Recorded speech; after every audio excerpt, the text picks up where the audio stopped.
magandang araw. Naririto tayo muli sa ating programa, DNR at Your Service. At ating mga panayam, kapiling natin ngayon ang ating ginigiliw na si Ma'am Crisma Rodriguez, ang Development Management Officer 5 at TS Technical Services Division Chief ng Penro Albay. At si Ma'am Gemma Labilla, Supervising Ecosystem Management Specialist. Okay, magandang araw po. Magandang umaga. Magandang buhay. Okay. Ating pag-uusapan ngayon ang magandang naidulot ng RAT plan dito sa Penro Albay. Ano po ba ang masasabi ninyo tungkol dito? Oh, well, isa siyang malaking tulong sa in terms of implementing our programs and projects sa DENR. Kasi nung una, ating laging iniisip yung kakulangan ng tao. Okay. So ngayon, habang tayo ay nasa proseso, hindi pa naman tayo tapos, nararamdaman na natin yung na nagkakaroon tayo ng yung extra hands ba sa pag-implement ng ating mga programs and projects. Hindi katulad dati na, yes, multifunctional pa rin yung mga tao. Ang isang tao ay I think minimum of 2 ang hinahawakang encompassing all the activities under the Pero PSP. at least nakagaan-gaan kahit papaano. Kasi nagkaroon na ng naka-assign na tao talaga na tama sa kanyang qualification. Yes. Tama Tsaka, yun. Hindi na mahirap kumagilap ng tao kung in case may mga emergencies na kailangang ma-address natin. For example, yung may mga nadakip, pabiglaan. Hindi na ganun kahirap kasi meron na po kaming inilalagay din ng mga taong dito sa office na mag-standby to address whatever na kailangan ng opisina kaysa dati na laging lahat nasa field. So we make it sure na merong taong nandito sa office. Pwede po ba kayo magbigay ng konkretong halimbawa kung isang insidente na nangyari dito sa Penro Albay na na-address agad yung ganung situation dahil may tao nang naka-assign? Kapag ang madalas namang humihingi ng tulong natin with regards sa mga apprehensions na PNP. Okay. So, pag meron silang inire-report na meron silang apprehended na items for scaling, for example, so lagi naman tayong may ready. Kung hindi man forester, nadagdagan tayo ng mga forest ranger. So, ang ating mga forest rangers, they are trained naman.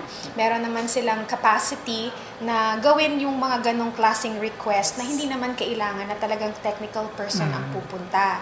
So, yung pagsiscale, halimbawa, ng mga kahoy na na-apprehend, kayang-kayang gawin ng ating mga forest rangers. Yan, magigiting ang ating mga forest rangers. Kasi yung technical know-how na yon ay kailangan doon sa requirements ng pagsampa ng kaso ng PNP. Yes.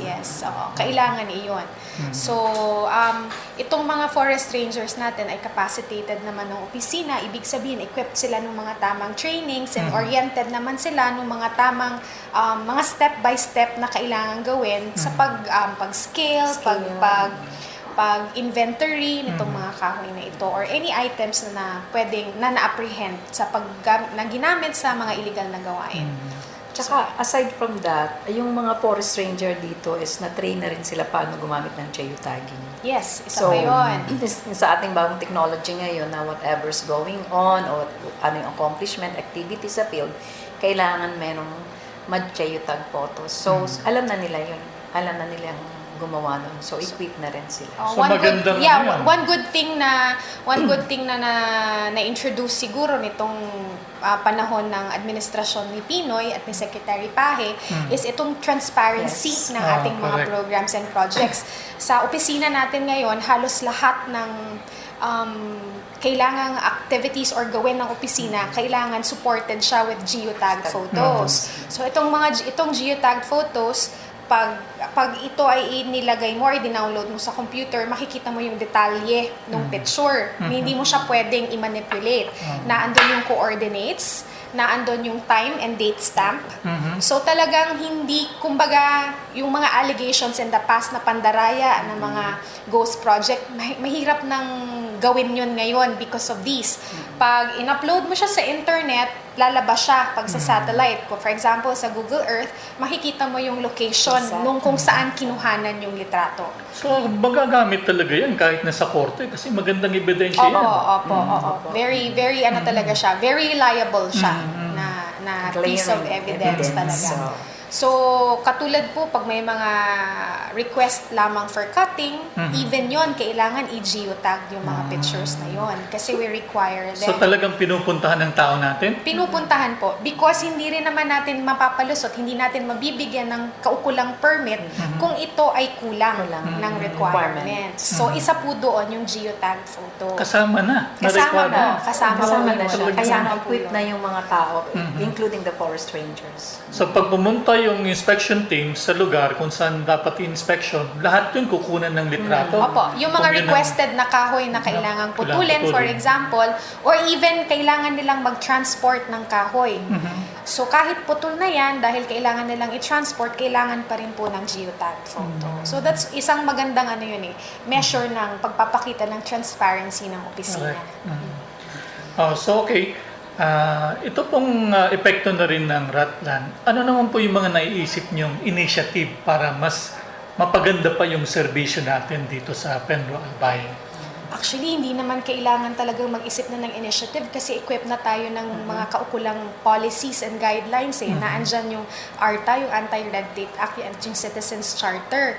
Kung ang bawat opisina masusunod lamang yung mga nakalagay dito, maganda siguro, talagang maganda ang magiging serbisyo ng bawat opisina.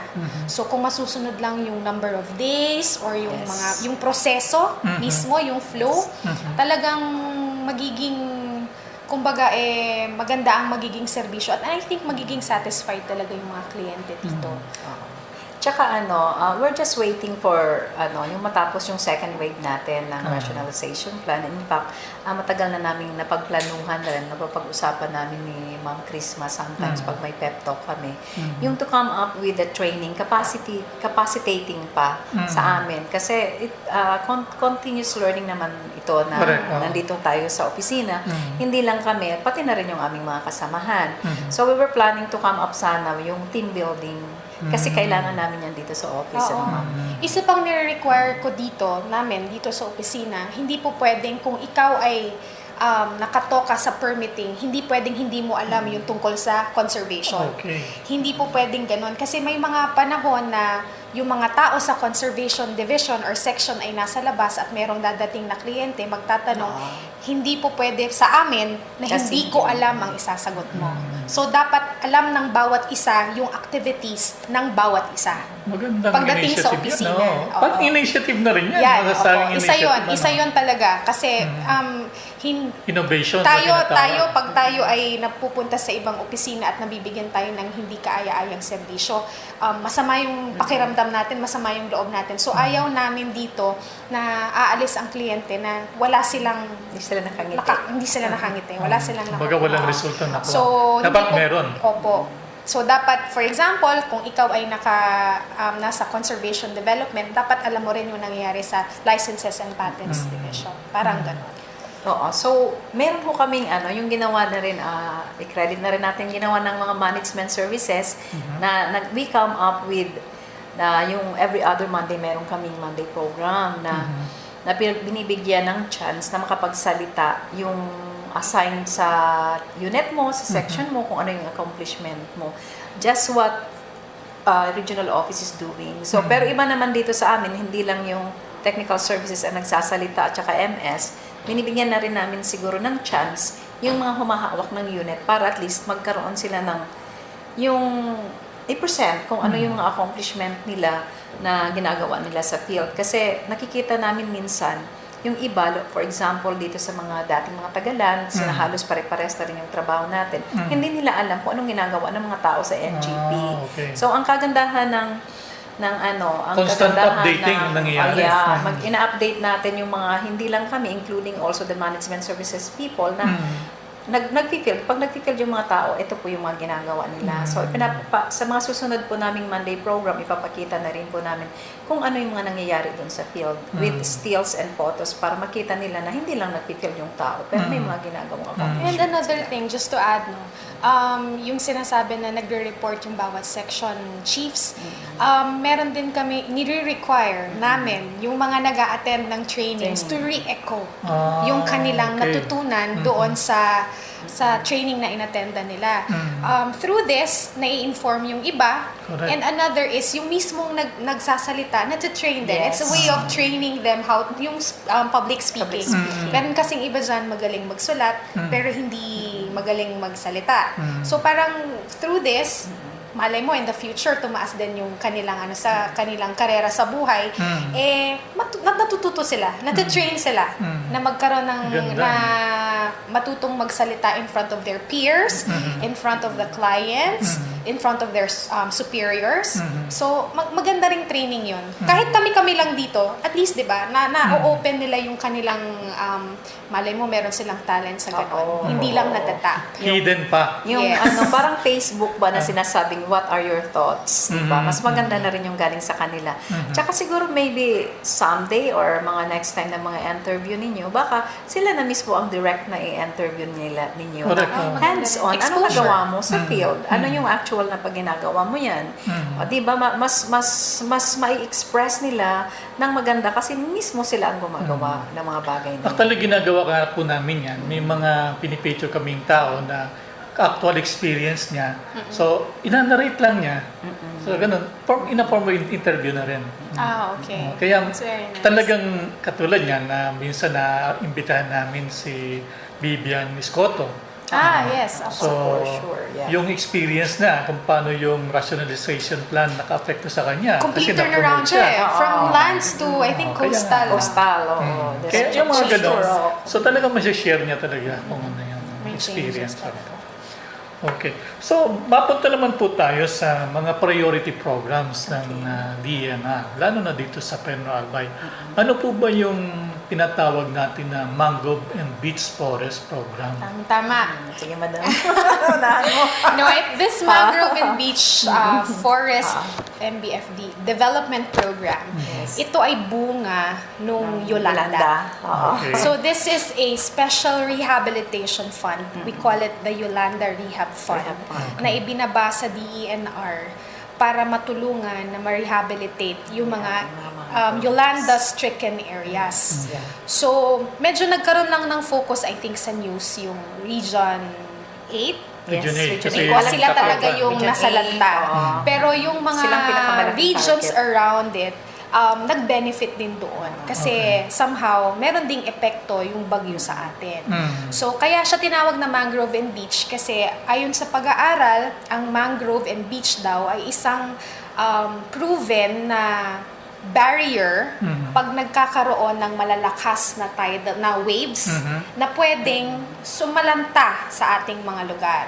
So, through this program, na ipapakita natin sa ating kababayan, sa community, how important na palaguin yung ating mga mangrove and beach areas. So, alam naman nating lahat na bawal ang magputol ng mangrove, any kind of mangrove species. Republic Act 6151 ba yun? So through this, ini-empower natin yung mga communities, especially yung mga coastal communities, na magtanim or matulungan tayo sa ating programa. Actually, mas tinutulungan natin sila. Because sila yung mga naandun sa immediate na naaapektuhan kapag may mga events na katulad nito. Actually, nung Yolanda ko lang natutunan yung yung term na hindi siya tidal wave kasi tidal wave is like Daluyong this. sa Tagalog. Daluyong Storm surge. Storm surge. Yes. That was the first time I heard of this storm surge. At ganun pala yung epekto niya. So, pag makakapal ang ating mga mangrove areas, hindi man siya totally talagang parang wall na mapipigilan. However, malilesen yung magiging destructive effect nung daluyong or ng storm surge. Plus, of course, the fact na Yes. nagigi ito ay isang ecosystem para sa mga isda at kung anumang lamang dagat na naaandon dahil ito ay nagiging kanilang bahay. So, this is another ecosystem. So, under sa Penro Albay, we have 20 sites. 20 sites. 20 Saan lugar po yun? sites. Meron po tayo sa 3rd District, sa UAS, Piuduran, and Ligao. Dito naman sa 2nd and 1st District, meron tayo sa Rapu-Rapu, Santo Domingo, Maligo, Bakakay. Bakakay, Manito. Manito. And meron tayong 692.20 hectares sa buong Albay. Pedro Albay na as of November, ang ating accomplishment already na reported na namin is 588.12 Hectares. So that's about 85%. 85%. 55%. Medyo nahuhuli na lang yung sa beach kasi may component yun ng pagpapagtubo ng mga kahoy yung na sensitive itatanim. ang mga agoho agoho. seedlings, pagpalaki ng agoho seedlings. So, yun medyo ang Ayun yung target na itanim sa mga beach area. Yes, Agoho. hindi lang agoho, meron po tayong Depende po sa technical bulletin ng NBFP na number 5. Andun po yun na Mga kasaad species. kung ano yung mga recommended species nila na pwede nating itanim. Pero isa yon yung agoho, isa lang yun. At sino naman po nakinabang yung tao mismo na nakinabang dito sa Mangrove and Beach Forest na to? Okay. May mandate din po na binibigay nila na at least 60% na nagtatrap ng pondo mapunta doon sa labor force. Okay. So, yung magtatrabaho... So, dagdag kabuhayan po ito sa kanila? Yes, hindi lang Definitely. po. Para that's a livelihood program lang sa kanila. Kasi yung collection lang ng propagules, di ba? Ang collection ng propagules, syempre, income din para sa kanila. Kung sino ang naandun sa mga barangays na mga taong marunong mag-collect ng propagules, ibibigay nila yan doon sa PO na nag-contract. And aside from that, ang maganda kasi sa program na to, meron siyang PEMEP at saka meron silang ginagawang sustainability mechanism. Ano po yung PEMEP? Yung protection and maintenance of established plantations Okay. sa siguro next year after na ng duration ng project natin until March 2016. After that, meron ng PEMP na ibibigay at nagkakonduct na rin ng interview kami kung ano yung mga magagandang livelihood option na pwede nating maibigay doon sa mga coastal communities. Noong nakaraang pag-interview po namin ay napag-usapan na rin yung tungkol nga dyan sa bagay na yun na livelihood program. Sa Camarines Norte po may ginagawa silang processing ng fish. Dito po ba sa Pedro Albay, meron po bang mga kahalintulad na ganung project? Yes, based doon sa latest nating ma'am, yung aming actually just 2 weeks ago, nandito yung taga Manila, nag-conduct sila ng validation sa Mangrove and Beach Forest, kasama na yung sustainability mechanism. In-interview namin yung isa sa mga, nagkaroon kami ng focus group discussion sa mga kababaihan doon sa Barangay Igang, Bakakay. At lumabas yan. Yun yung feedback nila. Yeah, isa yan na gusto nilang, aside sa mga shell making, sabi nga namin, bawal na kasi yun. Okay lang yun kung yung mga shell na nakukuha ninyo sa dagat na damage na, or yung mga tira na doon sa palengke, yung napagkuhaan na natin ng shells na paglutuan, pwede yun. Pero yung kukuha kayo doon sa lalo na yung mga corals, bawal na rin yun. So yun, isa yun sa kanilang options, yung dried fish making na pwede nilang gawing livelihood program. Ito po ba may kaakibat na assistance ng pondo para magsimula, parang puhunan? Yes, sa tingin ko meron kasi hindi naman sila gagawa ng ganyong klaseng interview kung wala silang hinahanda na parang pondo for this matter. Ang isa kasing tinitingnan nila yung sustainable mechanism. So, pagkatapos ng pag-implement ng programang ito, ano yung susunod? So, yun yung tinitingnan na pinag-aaralan ng ERDB na component after the implementation of this program. Kasi kinakailangan na yung tinanim ay Maprotektahan. maprotektahan. So, para maiwasan putulin, kailangan may alternative na pagkakakitaan. Yes, isa yun. Kasi kung di mangyari, babalik sila ron. Yes, opo. Isa yun. So, yun na nga. Kaya, importante na naiintindihan ng community kung ano yung programa na ito. Hindi lang yung pagpapatanim. Sabi nga namin dito sa Albay, hindi na uso yung tree planting. We are now quoting it as tree growing. Tree growing. Tree growing na. Not mere tree planting. Not mere tree planting. Kasi kailangan nandun yung hindi po pwedeng pagkatanim mo, iiwanan mo na lang. Dapat nandun yung pag-aalaga. So, ganun po yun. So, para siyang kinakalingang bagong silang na anak. Yes. Hinahaya mong lumago. Nurturing. Yeah, Nurturing. correct. Yeah, nurturing. Ang magandang word yan, nurturing. So, napakaganda naman pala nito mga programa na ito.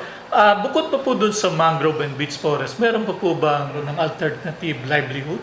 Actually, meron tayong in the works ngayon, Okay. yung ating alternative livelihood program. Ito yung pag-legalize or pagbibigay ng that's permit it. Yeah. sa mga nag-uuling. Mhm. Kasi according to statistics dito sa Penro Albay, karamihan ng nahuhuli mga pag-uuling. Okay. Minsan nga nakakaano naman kasi minsan isang sako lang naman, dalawang sako. Mm. And knowing naman, itong mga, merong pag-aaral na ginawa, yung dating sentro ng Legazpi City, si Forester Marlon Francia, Okay. na according dun sa mga datos ng mga nahuli nila, ito ay nanggagaling specifically sa mga barangays dyan sa Daraga. Okay. Yung going to Sorsogon ng mga So, barangay. Daraga area. Daraga area. Daraga areas. Ang bagsakan 8 ng mga barangays. uling nila doon ay dito sa Daraga Market, sa Legazpi City Market, tsaka sa mga establishments na nangangailangan ng uling. Ano to? Yung mga Undocs, for mga example. uling roasters, yung mga roasters, basically oo. mga tindahan ng Lechon, hilig tayo manok. sa mga roasted Lechon, manok, roasted oo. na mga pagkain. So doon na pupunta. Ngayon, kung susuriin mo naman yung area doon sa mga barangays na iyon, most of these lots are private lots naman. So ibig sabihin, hindi naman sila nag-encroach doon sa ating mga timberland areas. Okay. Pero, bakit natin sila hinuhuli? Kasi walang kaukulang transport permit na kailangan pa rin kunin sa ating opisina. So ngayon, para maiwasan natin ito, nag-devise, ano tayo ng programa na matulungan sila. Kasi tayo naman, ayaw naman nating nanghuhuli lang ng basta-basta na syempre, Siyempre, may mga pangangailangan din sila. kabuhayan yan. Yes. And of So, course, these people naman, ito yung mga Nagkaroon hand-to-mouth pa ng na considerations type sa of kanila. existence. Oo. So ngayon, meron tayong tinatawag na proposed charcoal-based livelihood program. project. Charcoal-based livelihood program. Apo.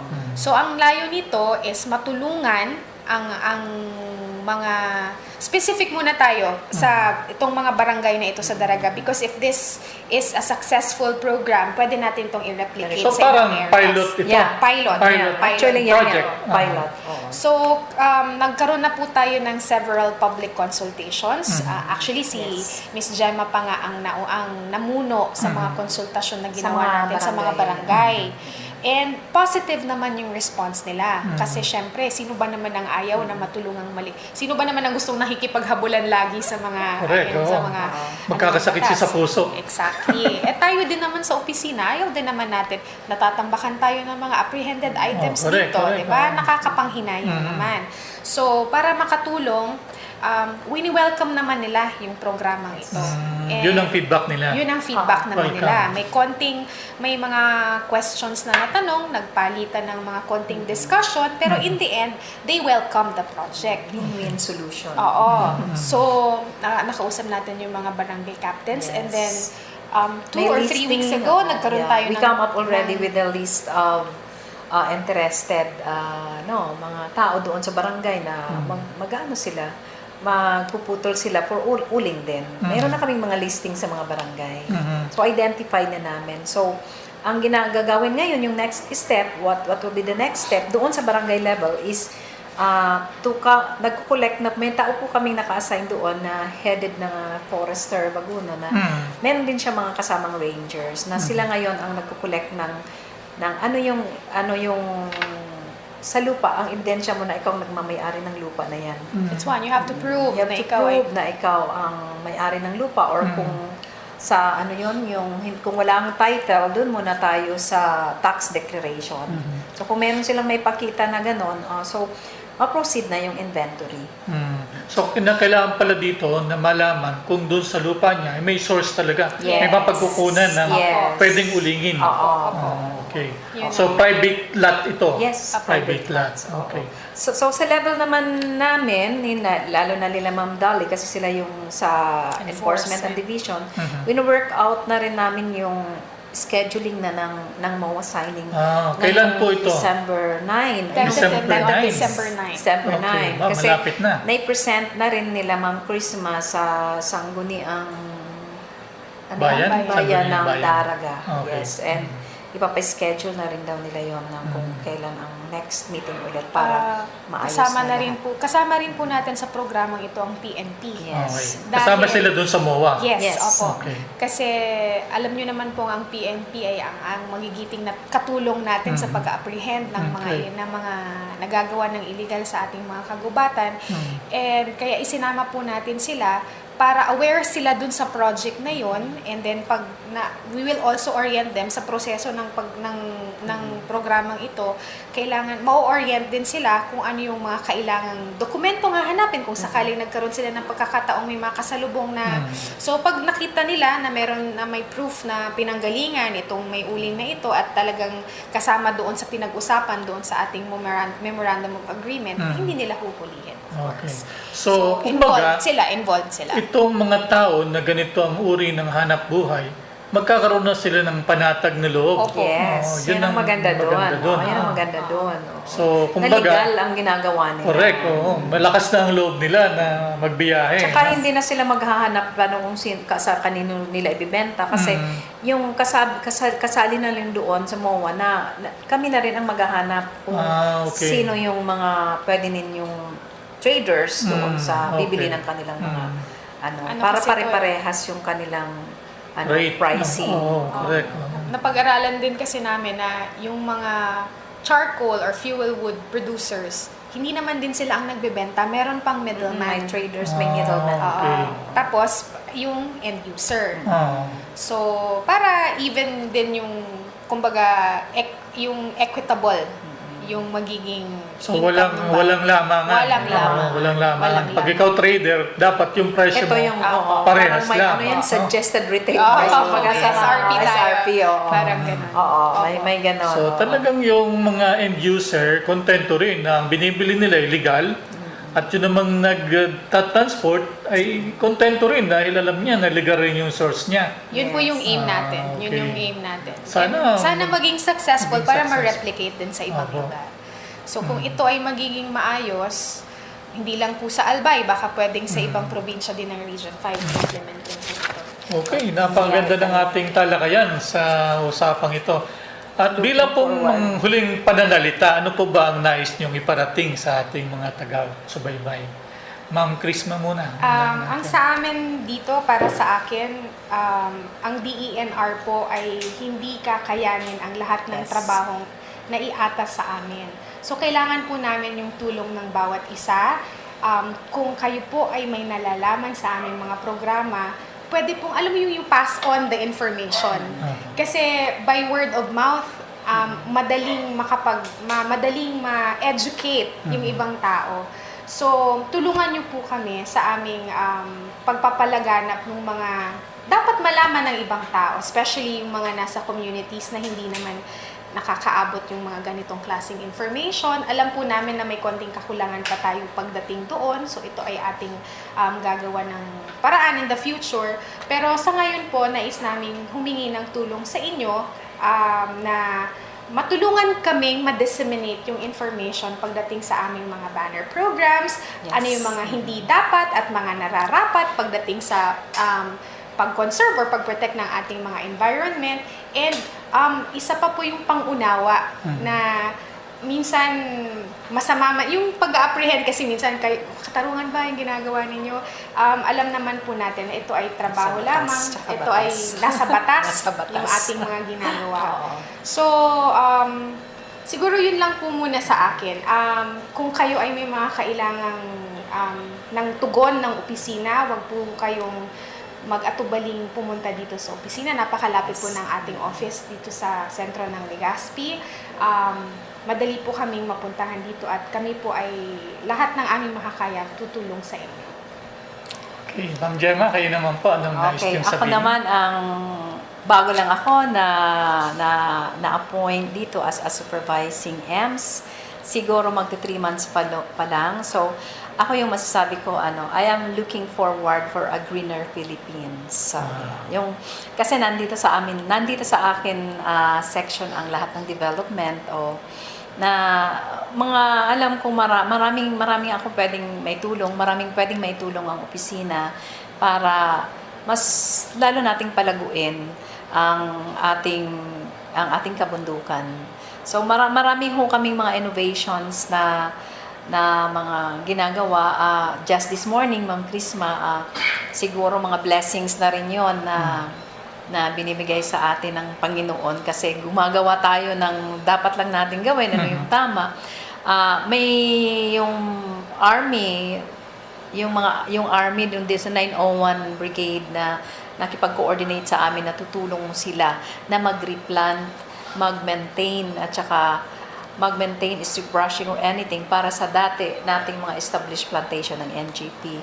So napakaganda po yun na tinitingnan namin na partnership with other government agency na makatulong para lumago po yung ating mga plantations at mabuhay po sila. Sabi nga namin, sir, pwede po bang hindi lang tree planting, pwede po bang mag-brushing na rin kayo at kayo na rin ang mag-maintain. Agreeable sila sa tree growing. Oo. Kayo na rin ang mag-maintain ng forest na yun na makita natin in the future na talagang forested na siya. So, agreeable sila sa mga ganon na agreement. So, masaya isipin na hindi lang ang DNR nang nag-i-effort na para maayos natin ang lahat. Looking forward tayo na maging maayos ang region, maging maayos ang DNR, at sa kabuuan maging maayos yung bansa natin. Yan lang po ang masasabi ko. Okay, yan po. Napakinggan natin ang napaka-fruitful na panayam sa ating ginigiliw na Ma'am Crisma at Ma'am Gemma. Ito po ang inyong programa, DNR.